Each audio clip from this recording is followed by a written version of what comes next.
remember what you wanted to say, Jim? I'm not sure what that was in reference to, but good afternoon, everybody. Thank you. The President and the First Lady will welcome President William Ruto and First Lady Rachel Ruto to the White House for a state visit and dinner tomorrow. The official program will actually begin later today with President Biden and President Ruto sharing some informal private time together and then participating together in a technology and investment roundtable with U.S. and Kenyan CEOs and other business leaders in the East Room. President Biden is really looking forward to celebrating and deepening our 60-year-old friendship with Kenya as it grows from a regional partnership to a global one. This is the first state visit by an African head of state in nearly 20 years. It is long overdue, and it's emblematic of the priority that President Biden has placed on our commitment to the people of Africa and to elevating their voices in global governance and global problem solving. In December of 2022, the President hosted leaders from across the African continent for the U.S.-Africa Leaders Summit in Washington, D.C., where, in fact, he first met President Ruto. President Biden called for the African Union to be able to join the G20 as a permanent member. And in September of last year, the G20, in fact, welcomed the African Union as a permanent member. We've also had a historic number of senior U.S. government leaders travel to the continent. Since 2022, 24 senior officials have traveled to Africa, including the Vice President, the First Lady, and 7 members of the President's cabinet. Now, as one of our closest strategic partners in Africa, Kenya has worked side by side with the United States to tackle some of the most significant challenges of our time. And over the next few days, you'll see President Biden and President Ruto commit to deepening our partnership on critical and emerging technologies, on improving health, on fighting climate change, on supporting civil society, on enhancing peace and security, and of course on enriching the people-to-people ties between the United States and Kenya. Their statements and their substantive announcements will showcase that our ties, which are founded on shared democratic values, economic aspiration, and global interests, deliver in a tangible way for Americans and Kenyans. Kenya is an emerging technology hub, and so you can expect announcements about new investments in partnership in digital technologies and emerging technologies. President Ruto has been a leading voice on the challenges that debt poses to developing countries. So you can expect he and President Biden will announce their shared vision on how the international community can step up to mitigate the mounting burden of debt and unleash inclusive growth. This visit will also highlight Kenya's important role in global peace and security. The U.S.-Kenya partnership, for example, plays a central role in international efforts to defeat al-Shabaab and other terrorist organizations. And you can expect further announcements over the course of the visit that enhance our security partnership. The United States is also firmly committed to supporting Kenya in its deployment to lead the multinational security support mission to Haiti, which will provide much-needed security assistance to the Haitian people. And we appreciate, of course, the strong, principled, consistent stance that Kenya has taken in supporting Ukraine's sovereignty and territorial integrity. Through this visit, which will unfold through a series of events and culminate in the state dinner tomorrow night, we are demonstrating how, as President Biden has said himself, the United States is all in on Africa and all in with Africa. Most importantly, we are recognizing our rich history of partnership, friendship, and support for Kenya and focusing on our shared future. This year marks 60 years of partnership with Kenya. We're looking forward to the next 60 and the 60 after that. That's what will be on display in this important and historic state visit. And with that, I'd be happy to take your questions. Yeah. Thanks, Jake. 200 trip over the weekend to Israel and Saudi Arabia. A senior administration official said yesterday that Israel has addressed many of the U.S. concerns regarding its operation in Rafah. 900,000 plus civilians have fled Rafah in recent weeks. Has Israel addressed all of the administration's concerns? Does the U.S. support what Israel is doing in Rafah right now? We had detailed discussions on Rafah during my visit to Israel. These have built on weeks now, as I've discussed with you from this podium, of discussions on a professional basis about Rafah and about how Israel can achieve the defeat of Hamas everywhere in Gaza, including in Rafah, while minimizing civilian harm. I explained to the Prime Minister and other senior Israeli officials the President's clear position. I reiterated that position. I was briefed by Israeli officials and by Israeli professionals on refinements that Israel's made to its plans to achieve its military objectives while taking account of civilian harm. What we have seen so far in terms of Israel's military operations in that area has been more targeted and limited, has not involved major military operations into the heart of dense urban areas. We now have to see what unfolds from here. So we will watch that, we will consider that, and we will see whether what Israel has briefed us and what they have laid out continues or something else happens. And one of you asked me the last time I was standing at this podium, how are you going to judge this? And I said that there's no mathematical formula. What we're going to be looking at is whether there is a lot of death and destruction from this operation or if it is more precise and proportional. And we will see that unfold. And we will obviously remain closely engaged with the Israeli government as we go. That's how we see the situation right now. Yeah. Thank you, Jake. Did the U.S., did you in your meetings provide any U.S. intelligence about Sinwar's whereabouts? So I think at the root of this question is a story that is just completely wrong, that somehow we were withholding information from the Israeli government relating to Sinwar or any other Hamas terrorist who was responsible for October 7th. The fact is that the United States has provided an intense range of assets and capabilities and expertise, which I got briefed on while I was in Israel, to help hunt down and deliver justice to Sinwar and everyone else who brought about October 7th. We have been doing that day in and day out for as long as this conflict has been going on, and we will do it until the job is done. And it's not tied or conditioned on anything else.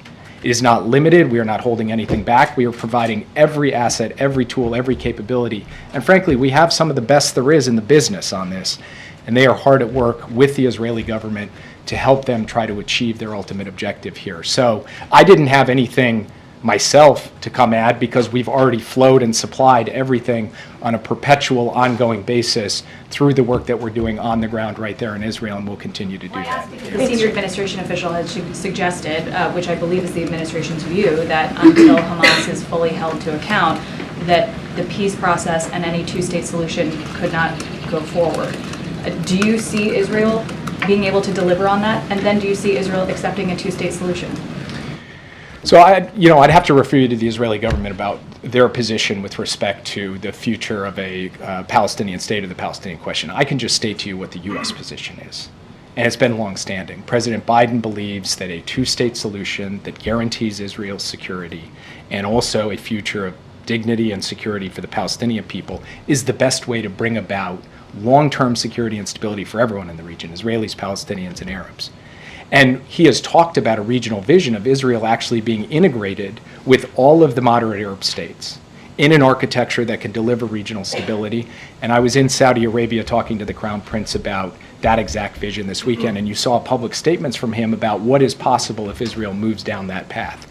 So that's a conversation we'll continue to have with the Israeli government. In the meantime, what we will do is work to ensure the enduring defeat of Hamas, and a day after in Gaza that involves governance and security not provided by Hamas but by an alternative that ultimately gets us on a credible pathway to that two-state solution that President Biden has talked about. Yeah.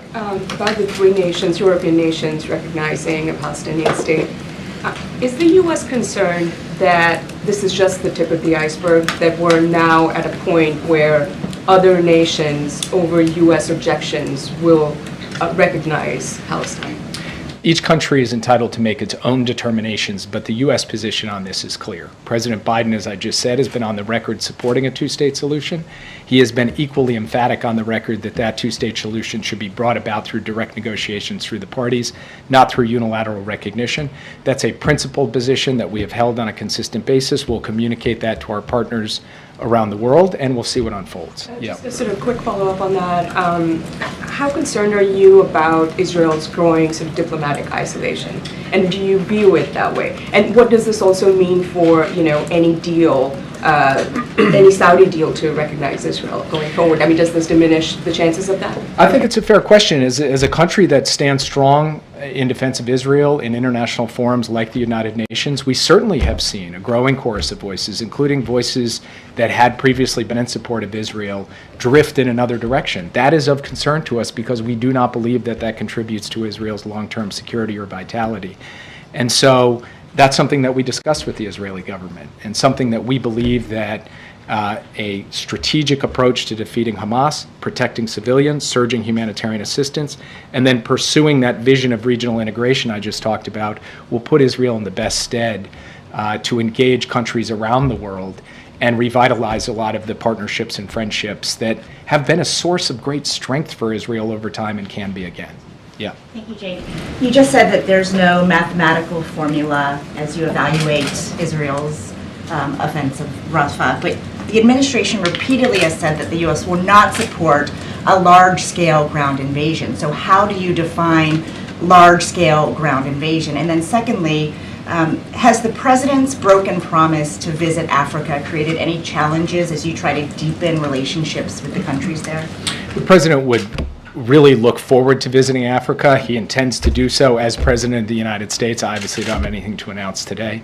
But if you look at the breadth of his personal engagement on this issue, including being a president, the first in 20 years to actually host an African leader for a state visit here, I think it shows, along with the specific tangible policy actions that he has taken, including most recently, by the way, an overlooked part of the National Security Supplemental was funding actually to help emerging economies, including in Africa.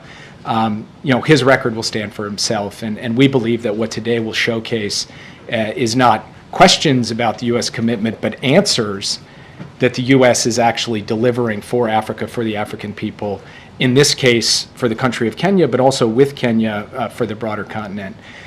In terms of how we look at Rafah, as I've said before, the key concern that we have is major maneuvers into dense urban areas, and that continues to be something that we will look at. What we have seen so far has not been that. What unfolds in the coming days is something that we will review closely day by day, and we'll continue to take briefings from Israel about how they are refining their approach, in part based on concerns that we have expressed to them.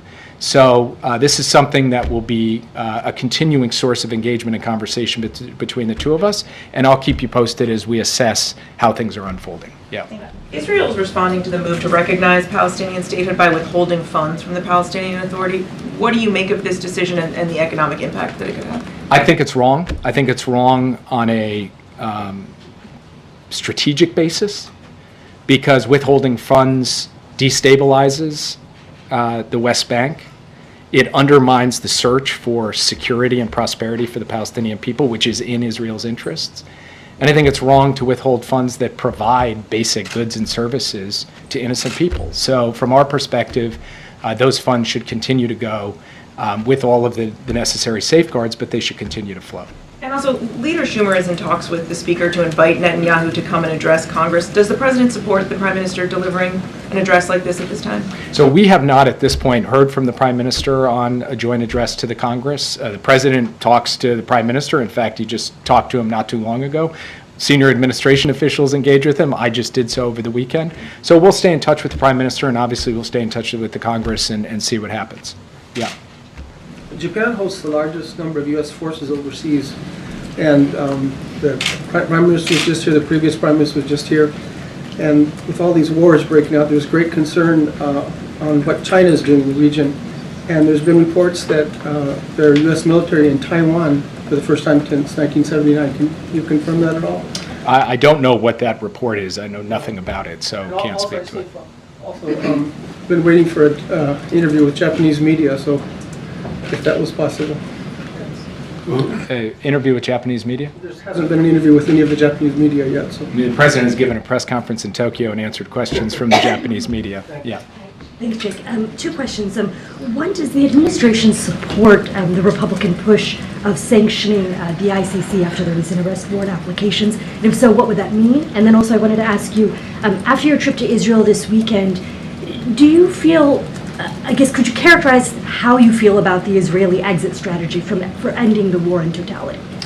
So on the question related to the ICC, we're in consultations on a bipartisan, bicameral basis with the Hill on all of the options for how to respond to what the ICC has just done. We haven't made any determinations. When we do, we'll be sure to let you know. And then your second question was? After the trip to Israel this weekend, do you feel like the Israeli government has a path towards ending the war, and what do you see as their exit strategy? Look, I'm going to let them speak to their exit strategy. What I will say is what I've said from this podium before. We believe the only way to defeat Hamas and lead to Israel's long-term security is connect the military effort to a holistic integrated strategy for defeat of Hamas and securing all of the other objectives that we've discussed. That's something that we think Israel could be clearer about publicly as well as privately, and we'll continue to work on that. But the most important thing is not really what I think, it's that you're hearing senior voices inside the Israeli system speak to these issues. And that debate, we think, is a healthy debate, because at the end of the day, we know from our own experience that military force alone is not going to get the job done. It needs to be a holistic strategy. Yeah. Jake, you talked about one of the key objectives, of course, is the provision of humanitarian aid and food to the people of Gaza. The Pentagon, within the last 24 hours, said that they did not believe that any of the aid from the pier, where the construction was led by the United States military, has been received by the people of Gaza to this point. Your thoughts on that, given this, has this been a failure? How do we fix this situation, and was the U.S. insufficiently prepared to utilize this as a means by which to deliver aid?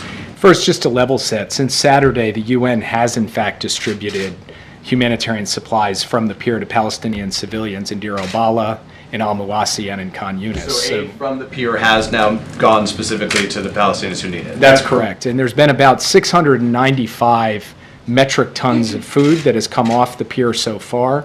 About 2/3 of that either has gone or is on its way to going to Palestinian civilians. The issue is not actually getting food to the pier or off the pier. It's being able to ensure that we have necessary security arrangements in place to deliver it. We have had modalities to get some of that aid distributed. We are in the process of building out to get more of it distributed. So the answer to your initial question is no, it's not a failure of planning. Yes, it is an indication this is a dynamic environment and we need to continue to refine. But aid is flowing.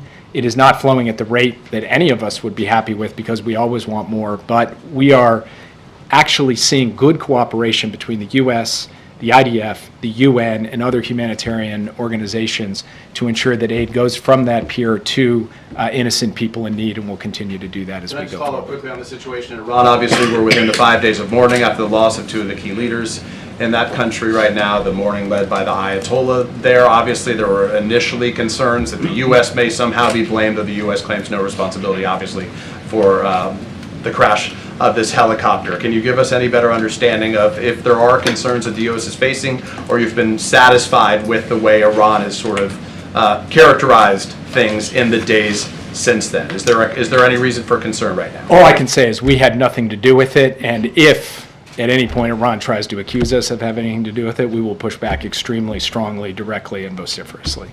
Yeah. The UK's defense minister said today that the US and the UK has evidence that China could be providing lethal aid to Russia. Can you speak to that at all? Well, going back to 2022, I've actually stood at this podium and warned about my concern that China might provide weapons, direct lethal assistance to Russia. We didn't see that in 2022. We didn't see that in 2023. We have not seen that to date. I look forward to speaking with the UK to make sure that we have a common operating picture. We have had one. We've been on the same page. So I just want to understand better what exactly that comment was referring to. What I would point out is that just recently we have been articulating in quite urgent terms our concern about what China is doing to fuel Russia's war machine, not giving weapons directly, but providing inputs to Russia's defense industrial base. That is happening. That is something we're concerned about. We've taken action to deal with that in a concerted way with our allies and partners, and you can expect more of that action in the period ahead. Will the president go to the peace summit next month in Switzerland? He would be the only G7 leader who has not accepted that invitation. I don't have any announcements on that today. What I will say is that I've personally engaged in preparations for that summit, as have others in our government, and we've been a key player in helping drive forward a vision of peace that includes Ukraine's sovereignty and territorial integrity and the principles of the UN Charter. But I can't make any announcements today about the president's travel. Yep. Can I go back to Africa for two questions? Yes, you may. There you go. On President Ruto, there has been he has a kind of checkered past. If you look back a decade or so, he was a defendant at the International Criminal Court over actions taken after an election there. And then more recently, there are folks who express concerns about some authoritarian moves in the country. Is that something that the president will raise with, that the President Biden will raise with his counterpart during this visit, or something that causes any concern on the part of the administration? We've seen robust and vigorous democracy in Kenya in recent years, but of course we will continue to express our view about the ongoing need to nurture democratic institutions across the board, an independent judiciary, a non-corrupt economy, credible, free and fair elections. And these kinds of principles are things the president will share, but he's not here to lecture President Ruto. President Ruto, in fact, is somebody who just was in Atlanta speaking about these issues. And we will invest in Kenya's democratic institutions, in its civil society, in all walks of Kenyan life to help make sure that the basic foundations of Kenyan democracy remain strong. And then just one follow-up on today. You mentioned that there might be some announcements on investment and the like during the visit. Do you anticipate any announcements being made today after the discussion, either before or after, during the discussion with the CEOs? I would just say stay tuned. If they're not made later today, they'll be made tomorrow morning, so it'll be one of the two, and you'll have them soon enough. Yeah. Thank you. Spain, Ireland, and Norway, they have said that their decision to recognize a Palestinian state is because they want to contribute to the peace process, to the ceasefire. So what is your view on that? Does this contribute to the process? And also, will this affect the bilateral relationship of the United States with these countries? I have not heard the logic for how it contributes. What I can tell you is we believe the only way that you are going to achieve a two-state solution that delivers for both Israelis and Palestinians is through direct negotiations between the parties. That's what we've been focused on. That's what we've been driving towards. And that's what a larger regional strategy, engaging Arab states to try to generate momentum in that direction, that's why it's been such a focus of President Biden from the beginning, not just post-October 7th. But you'd have to ask them how they connect the unilateral recognition to actual progress on a peace process or a ceasefire, because I've not seen how that logic actually plays out. Yeah. Thank you, Sheikh. Israel National Security Minister went today to the ground of the Aqsa Mosque, which is a remnant of what Sharon did in 2000. I'm sure you remember that. Do you see this as provocation? Do you condemn this as a way to cause unrest in East Jerusalem and in the West Bank? And I have another question. So I have not seen what he did and therefore do not want to comment on it prematurely. What I'll do is go check out what exactly unfolded today, and then we'll have comment for you as a result of that. And allow me to press you on what you said about you refer us to the Israelis on the two-state solution. With due respect, this sounds like an easy answer, because the president's vision is dependent on the two-state solution. The president's vision is, and the leverage is all on the Israelis to make them closer to what he wants to achieve.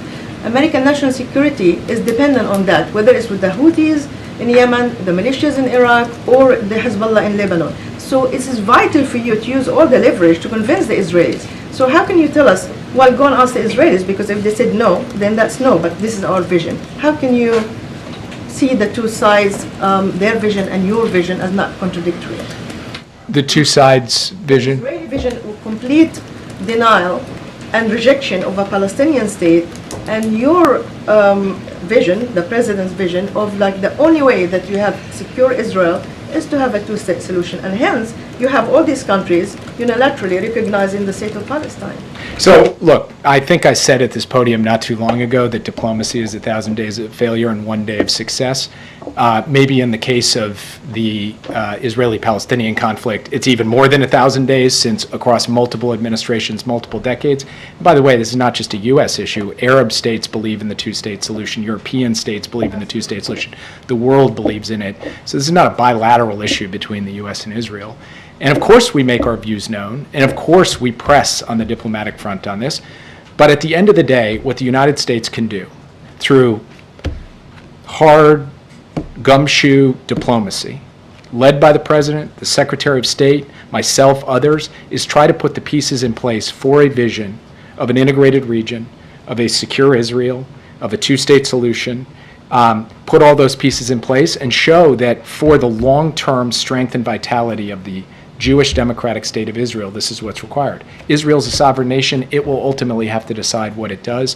What we can do as a friend is try to put the pieces in place to drive down that road. That's what the president has done throughout his career. It's what he's done as president, and it's what we'll continue to do. Yeah. Thanks, Rick. We reported this morning that the Kenyan government has yet to submit paperwork, necessary documentation to the UN Security Council on the MSS with details on the sequencing of deployment, details on the intended end state of the mission, and rules of engagement as well. Are you confident that Kenya is prepared to answer those questions?